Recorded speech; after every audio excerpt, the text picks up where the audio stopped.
छत्तीसगढ़ को गुजरात से जोड़ेगा नर्मदा एक्सप्रेसवे। नर्मदा नदी के किनारे बन रहा एमपी का सबसे लंबा एक्सप्रेसवे।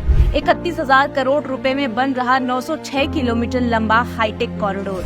यमुना एक्सप्रेसवे पहले से मौजूद है। गंगा के किनारे भी मेरठ से प्रयागराज तक एक्सप्रेसवे बनाया जा रहा है। इसी तर्ज पर एमपी का सबसे बड़ा एक्सप्रेसवे नर्मदा नदी के किनारे बनाया जा रहा है। ये एक्सप्रेसवे छत्तीसगढ़ बॉर्डर और नर्मदा नदी के उद्गम स्थल अमरकंटक से शुरू होकर डिंडोरी, मंडला, जबलपुर, नरसिंहपुर, नर्मदापुरम, हरदा, खंडवा, खरगोन, बड़वानी से होता हुआ गुजरात बॉर्डर के पास अलीराजपुर तक बनाया जाएगा। ये एक्सप्रेसवे 906 किलोमीटर लंबा होगा और इसे बनाने में करीब 31,000 करोड़ का खर्च होने की उम्मीद है।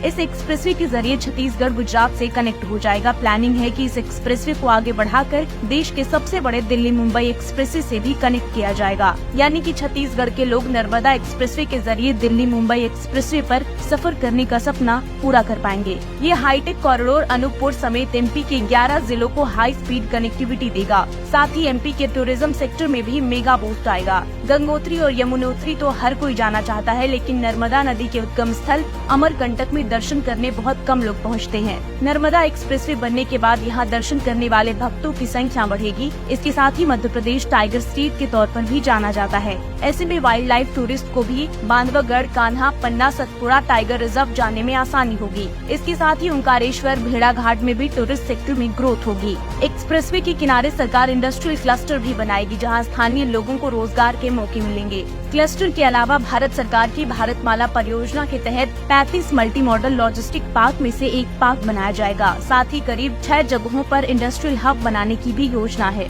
इस प्रोजेक्ट में शहरों के आसपास छोटी छोटी टाउनशिप डेवलप करने पर भी फोकस किया गया है। इस एक्सप्रेसवे पर वर्ल्ड क्लास वे साइड एम्यूनिटी सेंटर भी बनाए जाएंगे, जिससे एक्सप्रेस पर यात्रा करने वालों को खाने पीने, मेडिकल समेत तमाम सुविधाएं मिल सके। ये एक्सप्रेसवे मध्य प्रदेश के साथ साथ छत्तीसगढ़, गुजरात के बॉर्डर इलाकों को भी विकास के नए पंख देगा। मध्य प्रदेश आबादी के लिहाज से देश में 5वें नंबर पर आता है। यहाँ वर्ल्ड क्लास मैन्युफैक्चरिंग हो सकती है, लेकिन बंदरगाह से दूरी एमपी की राह में रोड़ा है। लेकिन इस एक्सप्रेसवे के जरिए मध्य प्रदेश के 11 जिले गुजरात के बंदरगाह से कनेक्ट हो जाएंगे, जिससे लॉजिस्टिक कॉस्ट भी कम होगी और डिंडोरी, मंडला, खंडवा, खरगोन, बड़वानी जैसे पिछड़े जिलों में भी बैठे कारोबारी भी अपना सामान ग्लोबल मार्केट में एक्सपोर्ट कर पाएंगे। शानदार कनेक्टिविटी होने के बाद कई कंपनियां इंडस्ट्रियल क्लस्टर में अपनी प्लांट लगाएंगी, जिससे इकोनॉमिक ग्रोथ का ग्राफ ऊपर जाएगा। कुल मिलाकर ये expressway tourism, industry, real estate sector में नई जान फूंक देगा।